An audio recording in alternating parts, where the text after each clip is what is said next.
네, 오늘 설교 본문은 요한계시록 1장 1절로 8절입니다. 예수 그리스도의 계시라. 이는 하나님이 그에게 주사 반드시 속히 될 일을 그 종들에게 보이시려고 그 천사를 그 종 요한에게 보내어 지시하신 것이라. 요한은 하나님의 말씀과 예수 그리스도의 증거 곧 자기의 본 것을 다 증거하였느니라. 이 예언의 말씀을 읽는 자와 듣는 자들과 그 가운데 기록한 것을 지키는 자들이 복이 있나니 때가 가까움이라.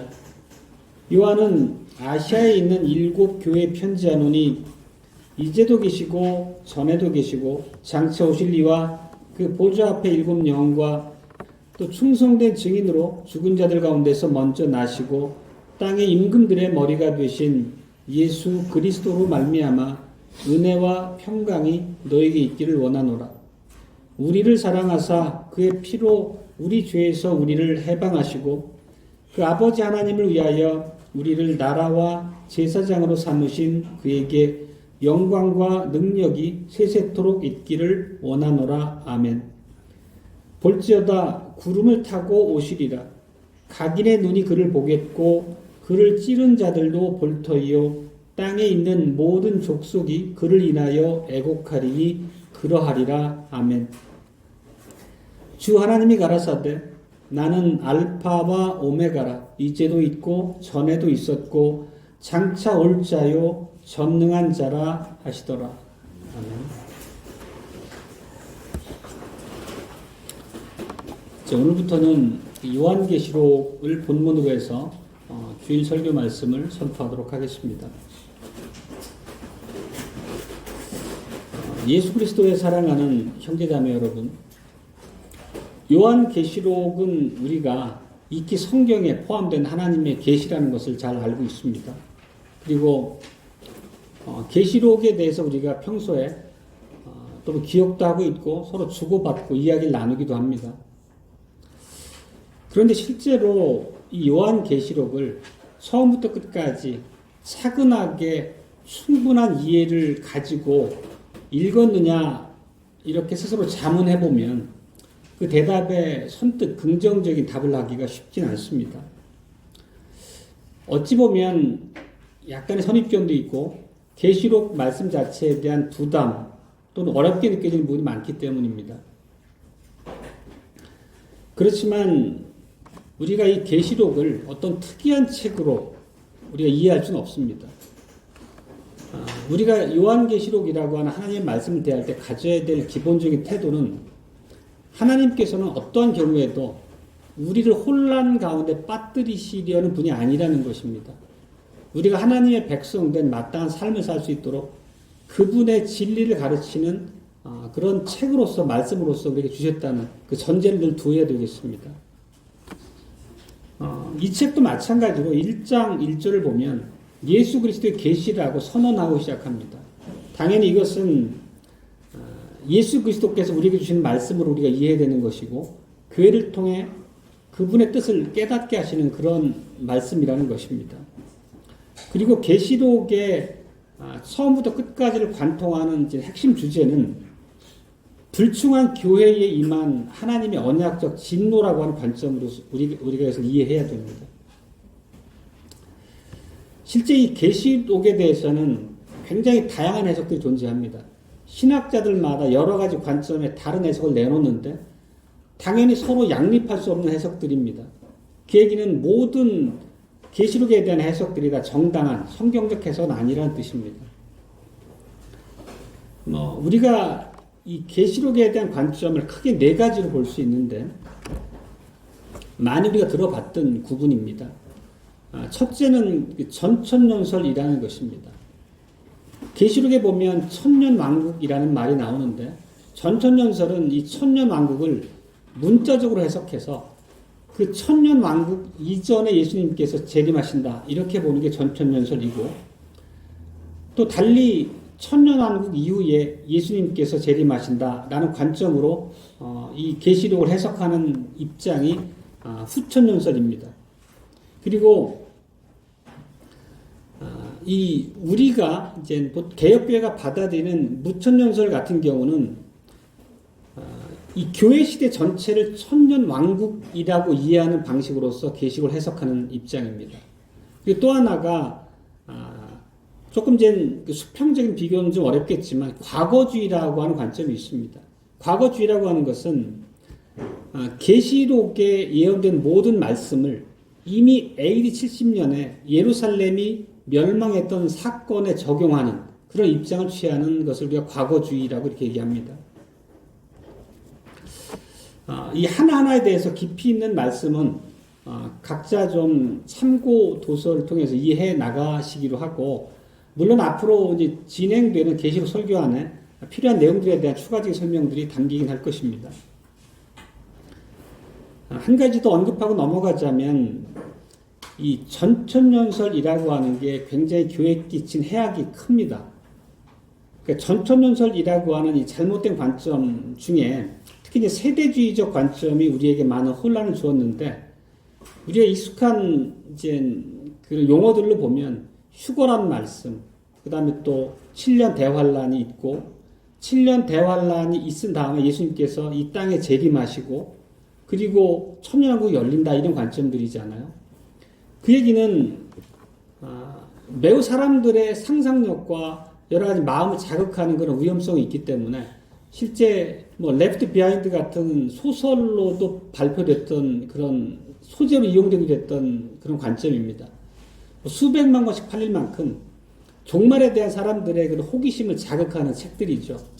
실제 이런 세대주의 전천년설의 입장 때문에 수많은 이단이 등장했었죠. 우리나라에도 다미선교회 같은 또 특정한 날 예수 그리스도의 재림을 예언해 놓고 그날을 기다렸던 사람들이 있었고, 그러니까 우리가 그런 잘못된 이단적인 사설에 미혹되진 않지만, 그만큼 이 계시록에 대해서는 우리가 여러 가지 분분한 잘못된 해석들이 있다는 것을 우리가 경계해야 될 부분이라고 말씀드립니다. 특별히 이 무천년설의 입장은 계시록에 언급되고 있는 사건이나 예언이 어떤 특정한 시기에 일어나는 사건이 아니라 예수님께서 승천하시고 예수님께서 다시 오실 재림의 날, 즉 교회 시대 전체에 걸쳐 일어나는 전체 시대에 적용해야 될 말씀을 이해하는 것이 무천년설의 관점입니다. 바로 우리 개혁교회, 개혁주의가 취하고 있는 종말에 대한 관점이기도 합니다. 그리고 아까 말씀드렸던 대로 과거주의 입장이라고 하는 것은 예수님이 승천하시고 성령이 강림하신 AD 30년 어간부터 실제 역사적으로 예루살렘이 패망했던 70년 사이에 이루어졌던 모든 사건에 대한 예언으로 계시록을 해석하는 관점이라고 말씀드렸습니다. 실제 개혁교회적 관점에서의 계시록을 해석하는 입장은 무천년설적 입장과 과거주의 입장을 겸해서 취하고 있습니다. 우리가 이제 지난번에 그 다니엘서를 본문으로 설교를 진행했던 바가 있습니다. 다니엘서는 구약의 계시록이라는 그런 명칭도 있을 만큼 요한계시록과 더불어서 우리가 조화시켜 해석해야 될 부분이 많이 있습니다. 그 다니엘서의 마지막 부분에 보면 마지막 때까지 봉함하라, 이런 말씀으로 끝이 납니다. 다니엘이 받은 바 하나님의 계시를 드러내지 말고 감추어 두라는 명령을 받았습니다. 그런데 반면에 오늘 요한에게 주신 계시에 있어서 말씀을 보면 계시록 22장 10절 말씀인데, 이 책의 예언의 말씀을 인봉하지 말라, 이렇게 명령하십니다. 전혀 반대의 명령을 주시죠.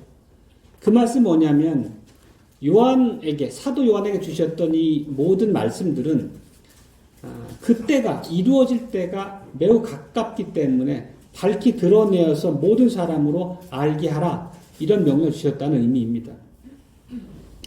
실제로 이 계시록에 기록된 말씀은 사도 요한이 계시를 받은 시점으로부터 멀지 않은, 오늘 성경 본문의 표현대로 속히 될 일에 대한 예언의 말씀이었다는 것입니다.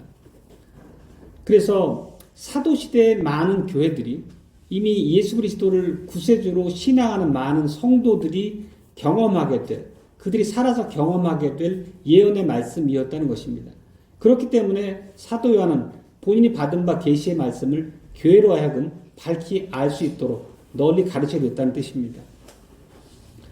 그리고 그 예언의 말씀의 핵심은 앞서 말씀드린 바와 같이 예루살렘의 멸망에 대한 얘기입니다.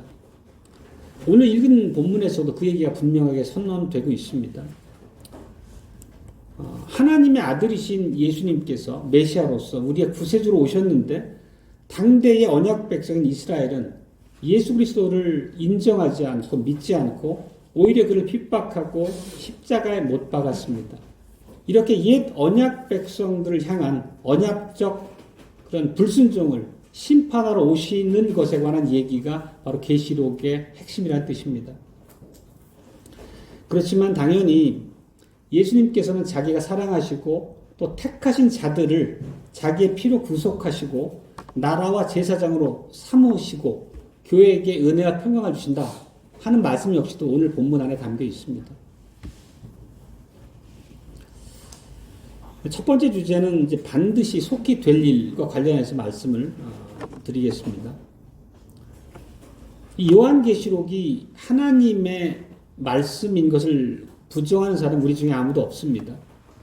근데 역사적으로 보면 이 계시록에 대한 저자에 대한 논란도 있었고 기록 연대에 대한 논란도 있었고 그 내용에 대한 논란도 있었습니다. 그로 인해서 정경에서 이 계시록을 제외시키려는 움직임이 꽤 여러 번 있었습니다. 그럼에도 불구하고 하나님의 섭리 가운데서 정경에 포함됐고 오늘 우리가 이것을 하나님의 말씀으로 배우고 있습니다. 오늘 1절을 보면 계시록은 예수 그리스도의 계시라 이렇게 시작합니다. 이 말로서 선언하고 들어가는 의미는 예수님께서 직접 사도 요한에게 주신 계시의 말씀이라는 뜻입니다. 그러면 예수님께서 어떤 목적과 어떤 내용으로 계시를 주셨는지를 우리가 잘 살펴야 되겠습니다. 1절을 다시 봅니다. 예수 그리스도의 계시라 이는 하나님이 그에게 주사 반드시 속히 될 일을 그 종들에게 보이시려고 그 천사를 그쪽 요한에게 보내어 지시하신 것이라. 여기 보면 반드시 속히 될 일이라고 얘기합니다. 그 일이 무엇인지는 좀 뒷부분에서 말씀드리기로 하고 여기서 중요한 이제 핵심 단어는 속히 된다는 것입니다.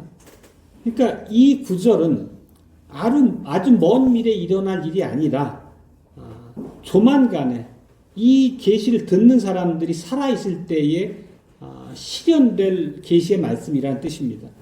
우리가 이러한 관점을 가지고 계시록을 대하는 게 매우 중요합니다. 이것은 계시록을 푼 열쇠와도 같은 그런 관점입니다. 분명히 1절 말씀처럼 예수님은 속히 될 일을 그 종들에게 보이시려고 이 계시를 주신 것입니다. 그리고 그 종들은 누구를 가리키냐면 실제 이어지는 아시아 7교회를 향한 말씀 안에 담긴 것처럼 그 종들은 그 시대에 있는 각 교회의 사자들을 가리킵니다. 각 교회 감독들을 가리키는 것이죠. 그렇다고 이 계시의 말씀이 각 교회에 있는 감독들에게만 주셨다는 뜻은 아닙니다. 당연히 2절에 보면 하나님의 말씀과 예수 그리스도의 증거, 곧 자기의 본 것을 다 증거하였다고 얘기했습니다. 결국 이 계시록은 당시의 모든 교회들에게 전달되었다는 뜻입니다. 그리고 3절을 이어보면 이 예언의 말씀을 읽는 자와 듣는 자들과 그 가운데 기록한 대로 지키는 자들이 복이 있다라고 선언합니다. 여기서 보면 읽는 자는 단수고 듣는 자는 복수로 표현합니다. 이것은 감독에 의해서 공예배 중에 읽혀진다는 의미로서 단수이고 듣는 사람은 여러 회중이 함께 듣기 때문에 복수로서 표현하고 있습니다. 이 말씀은 감독들과 신자들이 모두 참여하고 있는 공적인 예배에서 이 계시의 말씀이 선포되고 모든 성도들에게 들려지고 그들의 삶을 통해서 지켜지도록 선언되었다는 의미입니다. 가르쳐졌다는 의미입니다. 왜 이렇게 중요하게 공적 예배를 통해서 선포되어지고 들려지고 가르쳐지도록 요구되었냐면 여기에 기록된 모든 계시의 말씀이 반드시 속히 될 일이었기 때문이라는 것입니다. 따라서 이 계시록의 말씀은 예수님의 재림의 때 즉 세상의 마지막 때에 일어날 그 어떤 특정 기간에 한정적으로 일어날 일로 뒤로 미뤄둘 수 없다는 뜻입니다. 실제 전천년설이나 후천년설 같은 경우는 역사의 마지막 예수 그리스도의 재림의 때 일어날 일로 뒤로 미뤄두죠. 그러니까 그런 것은 실제적으로 종말의 때를 살아가는 우리로 하여금 영적인 나태함에 빠뜨리는 매우 큰 위험을 내포하고 있습니다. 우리가 지난번 설교에서도 그런 이제 나태함에 대한 경고를 말씀드린 적이 있습니다. 그렇다면 여기서 이제 사도 요한이 예언한 대로 반드시 속히 될 일이 무엇인가 하는 것이 7절에 나와 있습니다. 볼지어다 구름을 타고 오시리라. 각인의 눈이 그를 보겠고 그를 찌른 자들도 볼 터이요 땅에 있는 모든 족속이 그를 인하여 애곡하리니 그러하리라. 아멘. 바로 이 말씀의 기록 그대로 예수님이 계시하신 그 내용은 반드시 속히 될 일이었다는 것입니다. 그리고 그 일은 뭐냐면 다름이 아니라 예수님이 구름을 타고 오시는 일이라는 것입니다. 언뜻 생각하면 구름을 타고 오시는 이 일 자체를 예수 그리스도의 재림을 묘사하는 거로 생각할 수 있는데 그것은 이 구절에 대한 정당한 해석이 아닙니다. 여기 보면 이게 만약에 예수님의 재림을 의미한다면 문자적으로 반드시 속히 될 일이란 말 자체가 성립할 수 없는 것이고 실제 우리가 살고 있는 지금 AD 2000년이 지난 지금까지도 예수 그리스도의 재림이 이루어지지 않았다는 것은 반드시 속히 될 일이라는 말 자체에 그 말과 조화를 이룰 수가 없다는 거죠. 그리고 또 보면 예수님께서는 자신이 구름을 타고 오시는 것을 모든 사람이 볼 것인데 이어서 그를 찌른 자들도 볼 것이라 이렇게 얘기합니다. 그럼 예수님을 찌른 자들은 누굽니까? 당대에 예수님을 믿지 않고 예수님을 대적했던 옛 언약 백성들입니다. 바로 유대인들입니다. 사두개인 바리새인들을 지도자로 하는 당대 대부분의 옛 언약 백성인 유대인들이 여기에 해당합니다. 그렇다면 이 말씀은 이 사람들이 살아있을 날에 예수님께서 구름을 타고 오신다는 뜻입니다. 그렇다면 이런 문맥을 기본적으로 우리가 정직하게 해석하더라도 이것이 세상 마지막 날 예수 그리스도의 재림에 대한 예언일 수는 없다는 것입니다. 그리고 여기 보면 예수님이 그러면 구름을 타고 오신다. 이 말 자체가 문자적으로 구름을 타고 오신다는 뜻입니까? 손오공이 근두운이라는 구름을 타고 다녔던 것처럼 실제 문자적인 그런 것을 예언하는 것일 수 없습니다. 이 구름을 타고 오신다는 표현은 구약 여러 곳에 많이 등장합니다. 그것은 열방들을 향한 하나님의 역사적 심판을 상징적으로 묘사하는 은유적 표현입니다. 실제 이사야서에 보더라도 19장 1절입니다. 애굽에 관한 경고라. 보라 여호와께서 빠른 구름을 타고 애굽에 임하시리니 애굽의 우상들이 그 앞에서 떨겠고 애굽인의 마음이 그 속에서 녹으리이다. 결국 이것은 애굽을 애굽 당대 이스라엘이 애굽을 우상 숭배적으로 의지하는 것을 하나님께서 계속 경고하셨고 그에 대한 최종적인 결과로서 애굽에 대한 심판을 선언하는 문맥에서 구름을 타고 오신다는 표현을 썼습니다. 그러니까 계시록에 등장하는 표현 역시도 우리가 이러한 관점, 열방에 대한 하나님의 역사적 심판의 의미로 이해해야 된다는 뜻입니다. 실제 역사적 사건을 보더라도 애굽이 심판을 당할 때 하나님께서 문자적으로 구름을 타고 오셔서 심판하지 않으셨습니다. 오히려 두렵고 파괴적인 폭풍과 자연현상을 동반한 형식으로 그들에게 큰 심판을 내리셨습니다.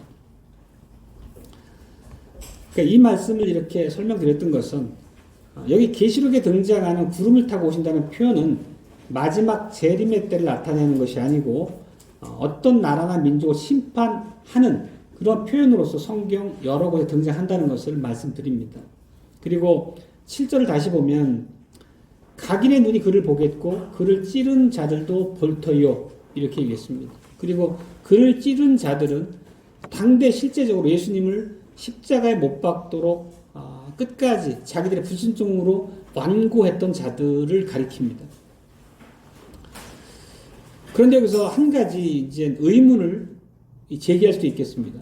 문맥을 깊이 있게 살펴본 사람들은 이제 드는 이 의구심이 있을 수 있는데 보면 7절에 땅에 있는 모든 족속이 그를 인하여 애곡한다. 이렇게 얘기했습니다. 그러면 이 말씀대로 땅에 있는 모든 족속이라면 지금까지 한 설명과 어폐가 있는 거 아닙니까? 배치되는 거 아닙니까? 말할 수 있겠지만 여기서 만약에 모든 족속, 온 세상의 모든 민족을 이해한다고 하면 말 그대로 유대인뿐만 아니라 세상의 모든 열방을 다 심판한다는 의미이니까 이거를 최종적인 재림의 말씀을 이해할 수가 있다는 뜻이죠. 그렇지만 여기서 우리가 이제 언어에 대한 해석상의 문제가 담겨 있습니다. 여기 보면 모든 민족으로 여기서 이제 우리 한글에서 번역된 이 모든 족속이죠. 족속으로 번역된 이 헬라 원어는 필레라는 헬라어입니다.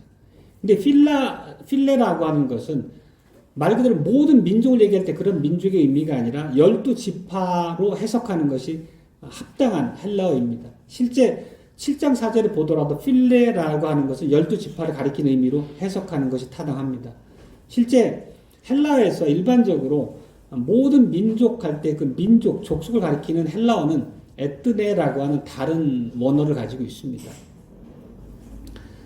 분명히 이런 이제 모든 맥락을 짚어보더라도 땅에 있는 모든 족속이라고 여기에 기록된 그 단어는 유대 땅에 있는 12지파를 가리키는 것입니다.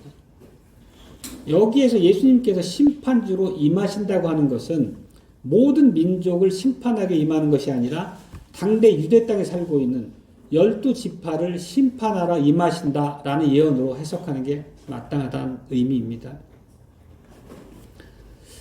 그리고 이제 마태복음에서 이와 관련해서 이제 동일한 해석을 할 수 있는 근거 구절들이 있습니다.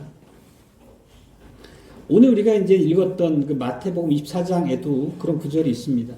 마태복음 24장 우리가 감람산 강화로 그 종말에 대한 예언처럼 이해하고 있는 그런 이제 성경 편인데 이건 역시도 실제 AD 70년에 예루살렘의 멸망을 향하고 있다는 것을 우리가 이해해야 됩니다. 실제 예수님께서는 십자가에서 돌아가시기 전에 심판을 위해서 구름 타고 오실 것이다 하는 얘기를 2번 얘기하셨는데 그 중에 하나가 마태복음 24장 30절입니다. 오늘 우리가 읽은 구절입니다. 그때 인자의 징조가 하늘에서 보이겠고 그때의 땅의 모든 족속들이 통곡하며 그들이 인자가 구름을 타고 능력과 큰 영광으로 오는 것을 보리라. 여기 역시 족속은 필레라는 단어를 쓰고 있습니다.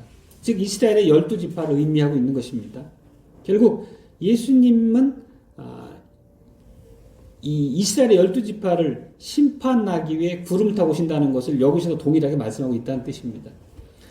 그리고 이제 마지막으로 예수님께서 돌아가시기 직전에 바로 전날이죠. 그 당시 이제 은퇴한 대제사장이었던 가야바에게 신문당하시는 장면이 묘사됩니다. 26장 64절인데 이렇게 기록하고 있습니다. 그러나 내가 너희에게 이르노니 이후에 인자가 권능의 우편에 앉은 것과 하늘 구름을 타고 오는 것을 너희가 보리라 하시니 여기서도 역시 구름을 타고 오시는 모습을 너희가 보리라 한 예언을 동일하게 하고 있습니다.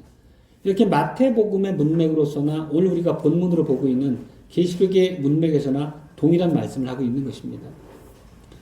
그렇지만 이 마태복음 24장 흔히 우리가 이제 감람산 강화라고 알고 있는 이 해석 역시도 실제 자유주의 신학자들이나 많은 복음주의권에서는 전혀 엉뚱한 방향으로 해석을 합니다. 즉 예루살렘에 대한 멸망의 말씀이 분명한데 이것을 이미 역사적으로 이루어진 예루살렘의 멸망과 분리해서 다른 방향으로 해석하고 있다는 뜻입니다. 근데 이것은 분명하게 역사적으로 이미 이제 증거된 사건이고 당대 이 말씀을 듣는 하나님의 성도들에게 임박한 사건으로서 기록된 것입니다. 그럼 왜 이런 임박한 사건으로 기록을 주셨냐면 하나님의 백성들이 예루살렘 땅에 임할 대환란, 그때 예루살렘의 모든 인원들이 포로로 끌려가지 않았으면 다 죽임을 당했습니다. 그런 환란의 날에 하나님의 성도들을 환란으로부터 피할 수 있도록 주신 하나님의 그런 경고의 말씀입니다. 계시의 말씀입니다. 실제 우리가 이제 열왕기상 19장 그 네 번째 설교에서 북이스라엘의 남은 자들을 어떻게 보존하셨는지를 말씀드린 바 있습니다. 실제 북이스라엘이 아수르에 패망당했죠. 근데 그 즈음에 이스라엘에 남아있는 남은 자를 어떻게 구속하셨냐면 남유다 땅에 있었던 이제 경건한 왕이었던 히스기야를 통해서 유월절 제사를 드리자라고 하는 그런 경문을 전역으로 보내게 하죠. 그래서 그 초청을 받은 북이스라엘의 신실한 남은 언약의 백성들이 남유다로 제사를 드리기 위해서 참여를 하면서 그 환란을 피하게 되는 모습을 우리가 기록한 바 있습니다. 동일한 맥락을 이해해야 되는 거죠. 다시 정리해보면 반드시 속히 될 일은 예수님의 구름을 타고 오시는 것을 뜻하는 것입니다. 그것은 재림의 날 마지막, 역사의 마지막에 있을 얘기가 아니고 AD 70년에 있었던 유대인을 심판하러 오시는 그 날을 의미하는 것입니다. 그리고 이 심판은 심판의 예수님을 그 유대인 각인이 볼 것이고 모든 유대인이 애곡할 것이다 라고 오늘 본문에서 기록하고 있습니다. 그들은 바로 예수님을 핍박했던 자들이고 예수님을 찔렀던 자들이고 그들이 바로 예수님 십자가에 못 박았던 자들입니다. 그들이 어느 정도로 완고했냐면 빌라도가 예수님이 무죄하심을 알고 놓아주려 했을 때 오히려 그들은 한 목소리로 십자가에 못 박으라고 소리쳤습니다. 그러면서 그 모든 피해에 대한 책임은 자기와 자기 후손들이 지겠다고 큰 소리를 쳤던 자들입니다. 이렇게 하나님의 아들이신 메시아를 예수님을 십자가에 못 박아 죽인 죄는 결코 작은 죄가 아닙니다. 자기 백성을 구원하러 오신 하나님의 본체이신 그리스도를 죽인 것입니다. 그들은 예수님을 메시아로 영접하기는커녕 그냥 요셉과 마리아의 아들로 그냥 사람 예수로 계속 구분 지으면서 예수님의 교훈을 끝까지 완고하게 거부했던 자들입니다. 이런 그들을 향해서 예수님은 한탄하시면서 저주를 선언하셨습니다. 우리가 몇 번 인용했던 구절입니다. 이게 마태복음 23장입니다. 예루살렘아 예루살렘아 선지자들을 죽이고 내게 파송된 자들을 돌로 치는 자여 암탉이 그 새끼를 날개 아래 모음같이 내가 내 자녀를 모으려 일이 몇 번이냐. 그러나 너희가 원치 아니하였도다. 보라 너희 집이 황폐하여 버림받으리라. 그렇다면 이 반드시 속히 될 일이 언제 이루어진 것입니까? 이제는 우리는 분명하게 판단하고 답변할 수 있을 것입니다. 마지막 예수의 재림의 날이 아니란 뜻입니다. 예수님께서 구름 타고 오시는 날은 12지파를 심판하러 오시는 날입니다. 결론적으로 말씀드리자면 AD 70년에 로마에 의해서 예루살렘이 철저하게 패망당했던 그것을 예언하고 있다는 것입니다. 실제 이 예언대로 로마 군대에 의해서 예루살렘 성과 거기 거하는 모든 거민들이 철저하게 짓밟혔던 일이 역사 속에 이미 이루어졌습니다. 그것이 이제 AD 66년경부터 70년까지 이루어졌던 역사적 사실입니다. 이 마태복음 24장에 보면 오늘 읽은 본문입니다. 병행 구절입니다. 예수님께서 예루살렘 성전의 파괴에 대해서 말씀하셨을 때 제자들이 나중에 감람산에 가서 종용이 예수님께 나와서 그 일에 대해서 질문을 합니다. 이렇게 질문합니다. 우리에게 이르소서 어느 때 이런 일이 있겠사오며 또 주의 임하심과 세상 끝에는 무슨 징조가 있사오리까?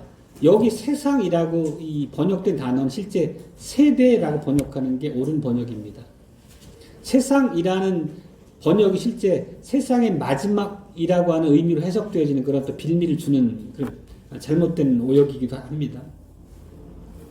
예수님께서 이렇게 답변하셨습니다. 난리와 난리 소문을 들을 것이며 민족이 민족을 나라가 나라를 대적하여 일어나겠고 이 모든 것이 재난의 시작이니라. 이 재난의 시작은 66년경부터 일어나게 됩니다. 실제 그 당대 유대 지역의 총독은 플로루스라는 사람이었는데 그 사람은 매우 아주 부패하고 탐욕했던 사람이라고 합니다. 그 사람이 성전 안에 있던 그 돈을 강탈해 갑니다. 17달란트인데 그 오늘날로 얘기하면 뭐 이제 천문학적인 금액의 돈이었던 것 같습니다.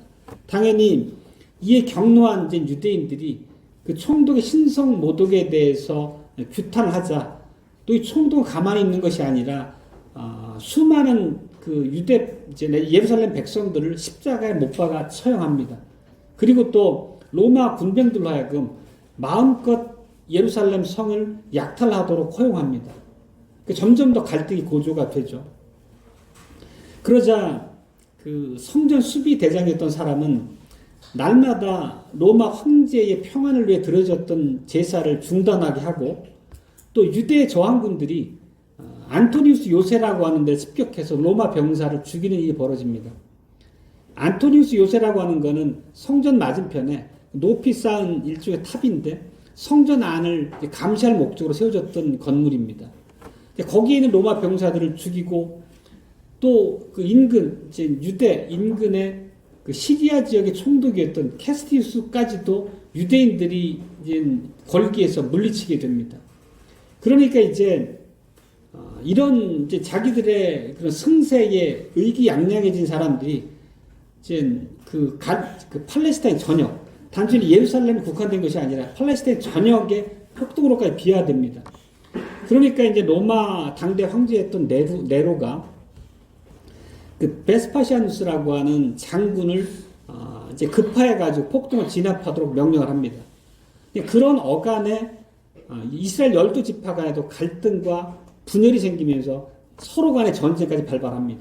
민족과 민족이 대적하는 일, 지파와 지파가 대적하는 일이 벌어지는 거죠. 나라와 나라가 다툼한다는 것은 로마와 유대가 다툼한다는 의미고요. 결국 이것은 예수님께서 말씀하신 바대로 예수님이 다니엘서를 이제 인용해서 말씀하셨어요.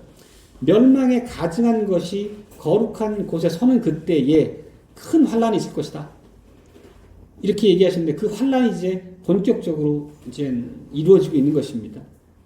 그러면서 21절에 보면 마태복음 24장 21절입니다. 창세로부터 지금까지 없었고 후에도 없을 그야말로 대환란이라는 표현을 쓰고 있습니다. 이 문맥 자체도 이 예언된 대환란이 예수 그리스도의 재림의 때를 얘기하지 않는다는 것을 함축하고 있습니다.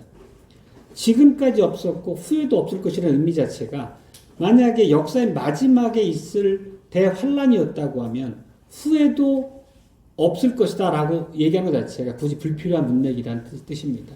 그만큼 이걸 분명하게 실제 역사적으로 이미 있어 왔던 과거주의적 입장이 타당하다는 근거로 사용되는 구절이기도 합니다.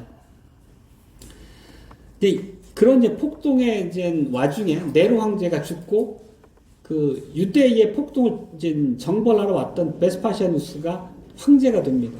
그러면서 그 사람의 아들인 티투스가 다시 이 폭동을 이제 진압하기 위해서 이제 대장으로 예루살렘에 파송되게 됩니다. 그리고 그 사람에 의해 가지고 철저하게 예루살렘이 패망되고 성소가 불태워지게 됩니다.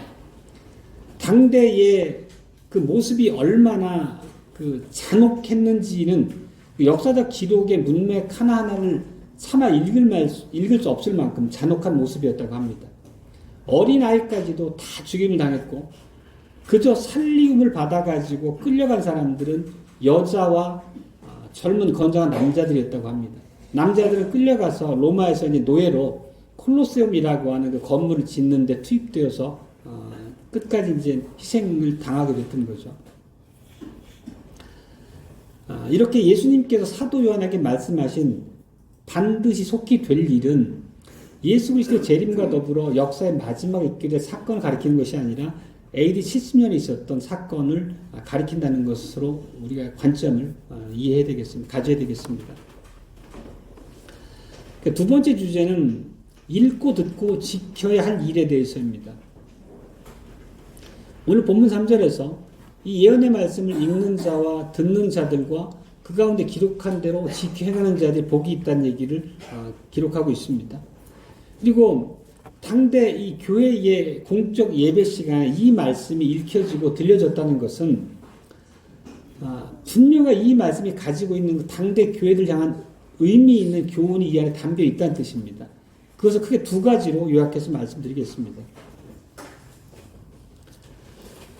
첫째, 이 예언의 말씀을 통해서 언약을 배반한 옛 언약 백성을 향한 하나님의 최후의 심판이었다는 것을 당대 예수 그리스도를 구주로 고백한 당대 교회들이 깨닫고 배우게 됐던 것이죠. 실제 교회사 속에는 수많은 언약적 징계들이 있었습니다. 그냥 대표적으로 북이스라엘의 멸망, 또 남유다의 바벨론에 의한 멸망 역시도 언약적 보응으로 우리가 이해하는 바가 있습니다.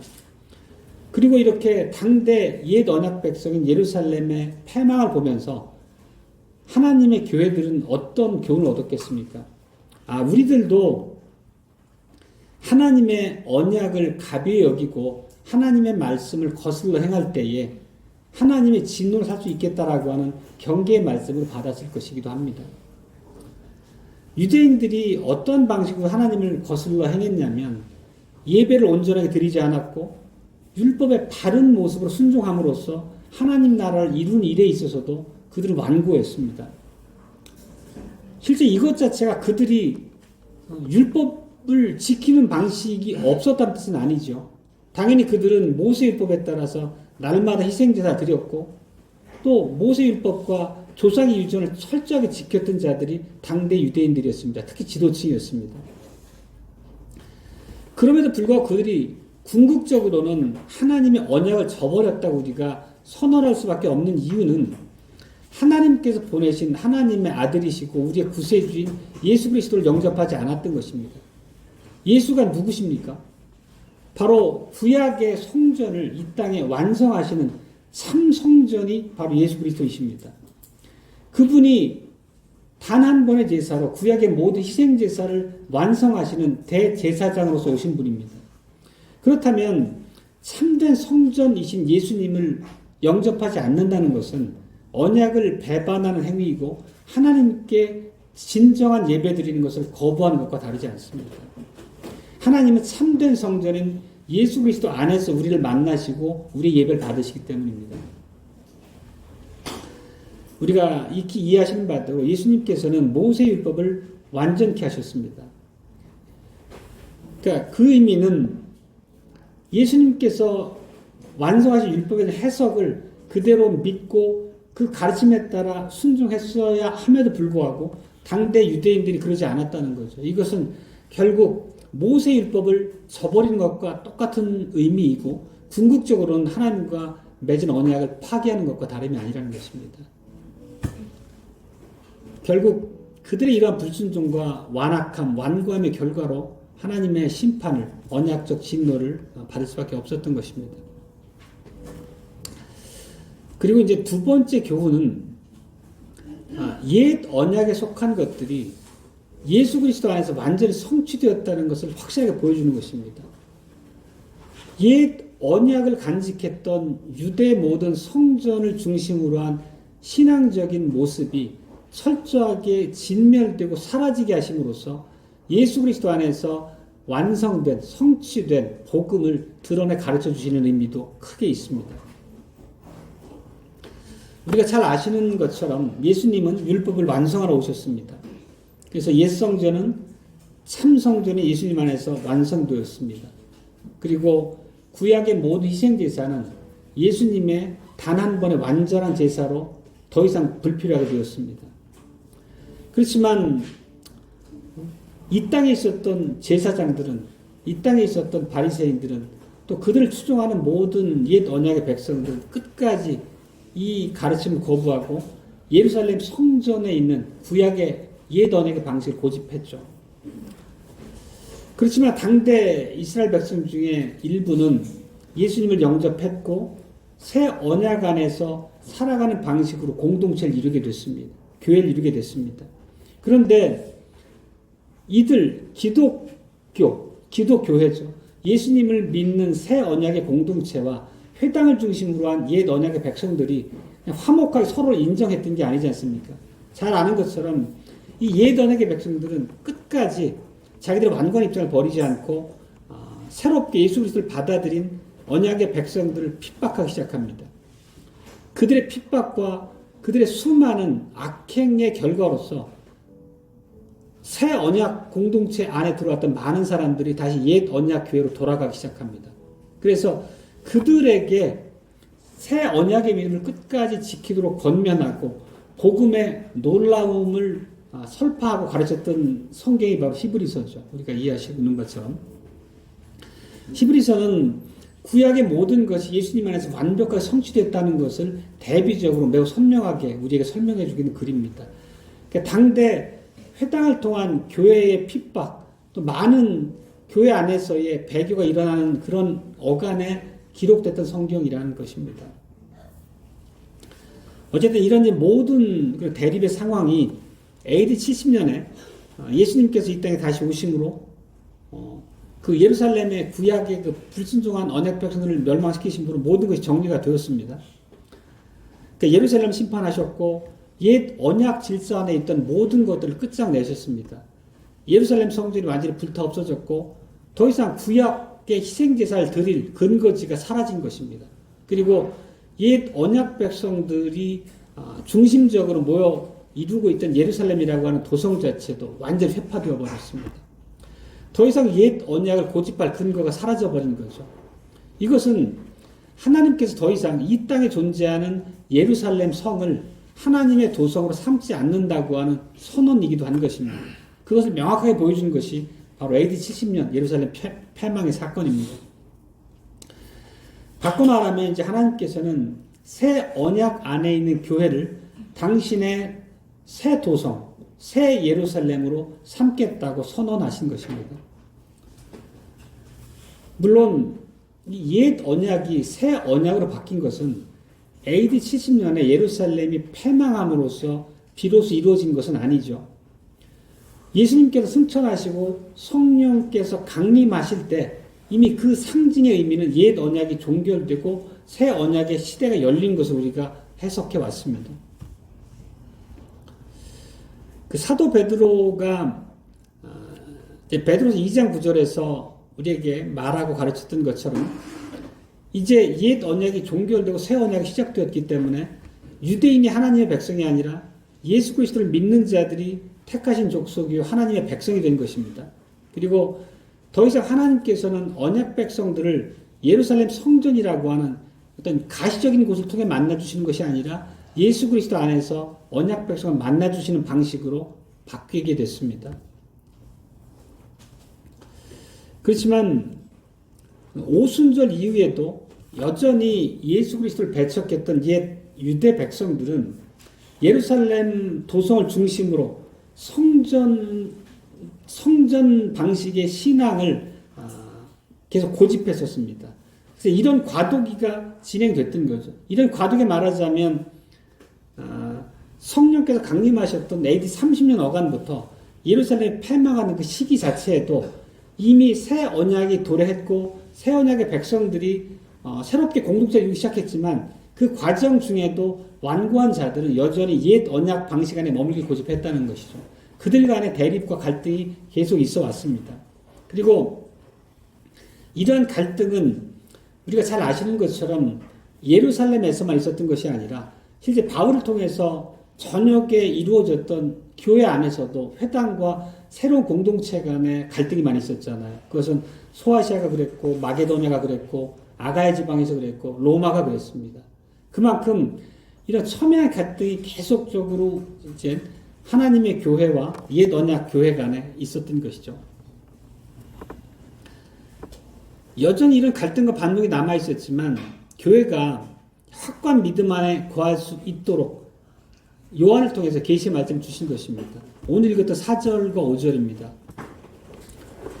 요한은 아시아에 있는 7교회 편지하노니 이제도 계시고 전에도 계시고 장차 오실 이와 그 보좌 앞에 7영과 또 충성된 증인으로 죽은 자들 가운데서 먼저 나시고 땅의 임금들의 머리가 되신 예수 그리스도로 말미암아 은혜와 평강이 너에게 있기를 원하노라.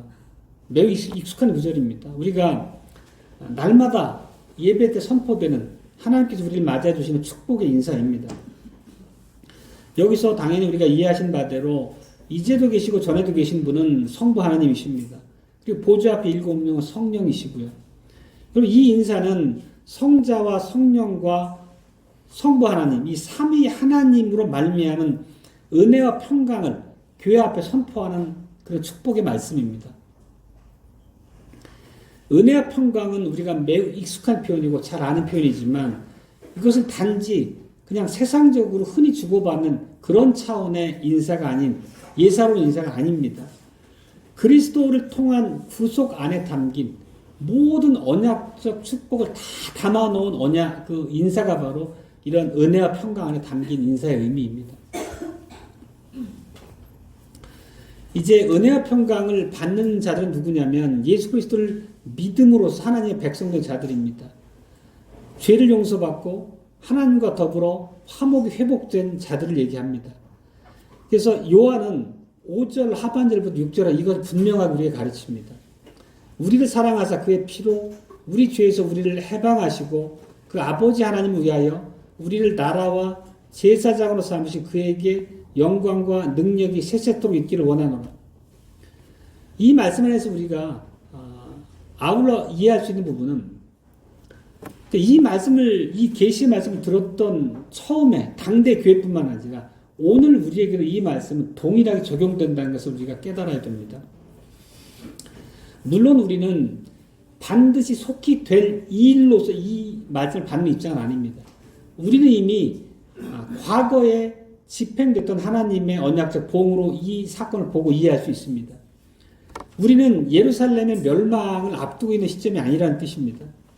이미 우리들이 사는 현재 시점에서 볼 때 예수님이 이미 이 땅에 오셨고 당신을 찌른 자들 심판하셨습니다. 그럼에도 불구하고 오늘 계시록적 표현대로 이 계시의 말씀을 읽고 듣고 그 가운데 기록한 대로 지켜 행하는 자들에게 복이 있습니다. 그런 가르침은 오늘 우리에게도 동일하게 유효합니다. 왜냐하면 예루살렘 성전과 도성이 완전히 파괴되었고 새 언약이 성취되었고 새 언약이 진행되고 있는 시대를 우리가 살고 있기 때문입니다. 이 말씀에 담긴 의미는 예수를 그리스도로 하나님의 아들로 믿을 때 우리는 하나님의 백성이 되기 때문입니다. 그 당대의 백성들이 옛 언약 백성들의 심판과 더불어 예수 그리스도 안에서 성취됐던 완벽한 하나님의 복음을 온전히 신앙할 수 있도록 그 복된 소식으로 들려졌던 것처럼 이미 예수님을 통해서 완벽하게 구속이 완성됐고 하나님과의 화목이 회복됐던 우리의 정체성에 대한 바른 이해를 이런 말씀을 통해 우리가 가짐으로써 우리 역시도 하나님의 은혜와 평강을 누릴 수 있다는 뜻입니다. 우리가 예수님 안에서 하나님께 바르게 예배할 때 우리는 왕 같은 제사장이 되는 것이고 거룩한 백성이 되는 것이고 그의 나라가 되는 것입니다.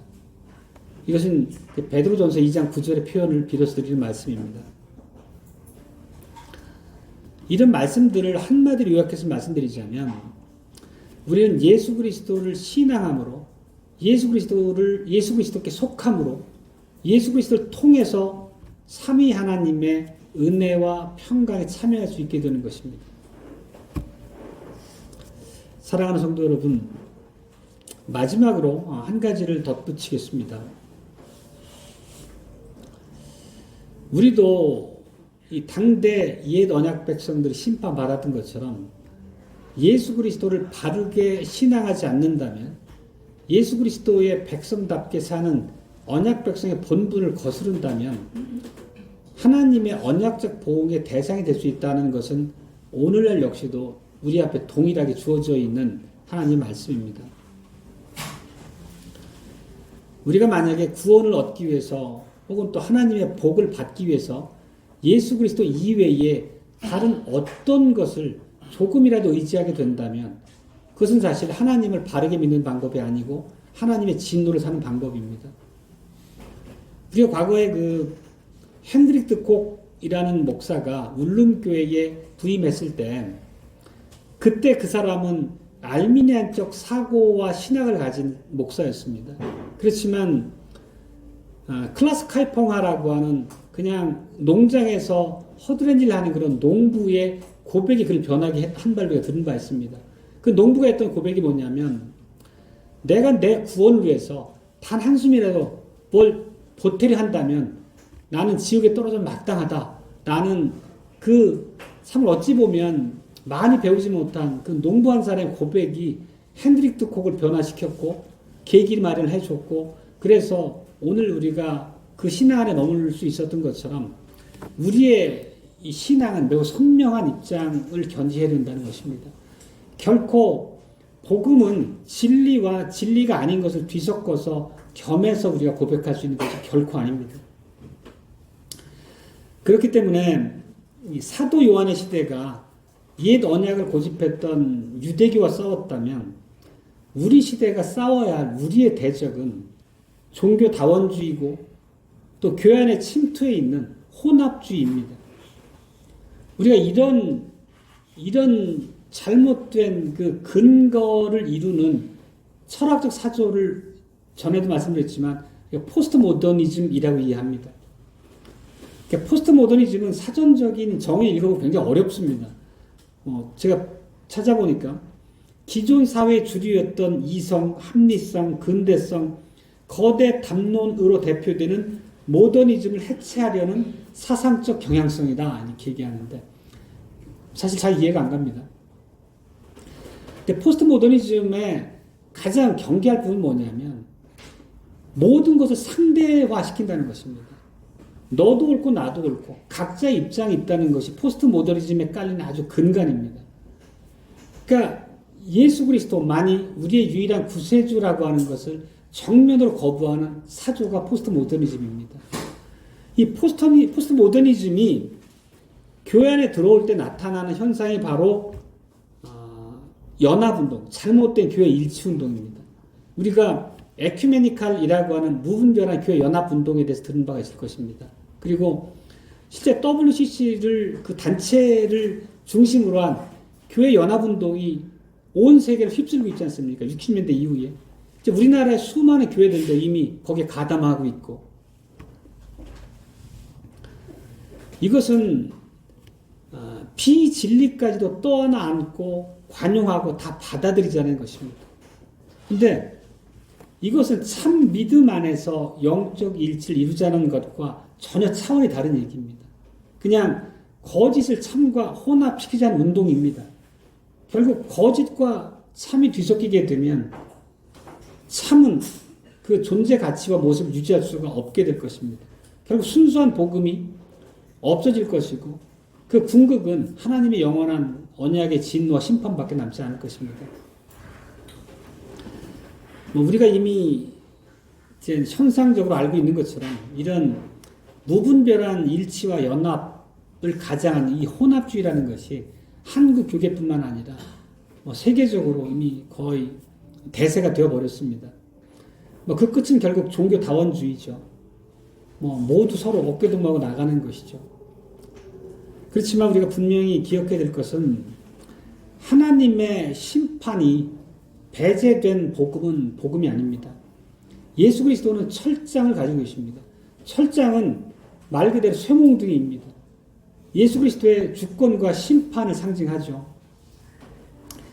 우리가 설교를 통해서 말씀이 선포될 때나 누군가를 만나 복음을 전도할 때 우리가 분명하게 선명하게 진리에 입각해서 복음을 증거하고 말씀이 선포되어야 합니다. 만약에 이것을 우리가 간과하면 어떤 일이 벌어지는지 이렇게 예수님께서 경고하셨습니다. 모든 사람이 너희를 칭찬하면 화가 있도다. 저희 조상들이 거짓 선지자들의 이와 같이 하였느니라. 우리는 이 거대한 물결을 결코 휩쓸리면 안 되고 그 물결을 거슬러 올라가야 될 것입니다. 이런 거짓된 우리의 신앙을 파멸시키는 이런 거짓된 운동에 연합에 가입할 수 없습니다. 물론 이런 길이 녹록치 않고 우리가 신앙 안에 선명히 거한다는 것 자체는 많은 어려움을 자초하는 길이기도 할 것입니다.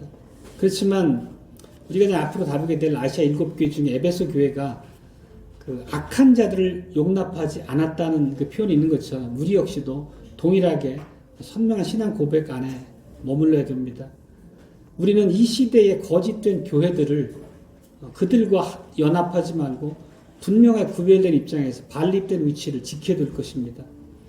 이 좁은 문이라고 하는 것은 세상과 교회를 비교해서 좁은 문을 얘기하는 게 아니고 교회 안에서의 참과 거짓을 구별하는 의미로서의 좁은 문입니다. 분명히 이것을 기억해야 할 것입니다.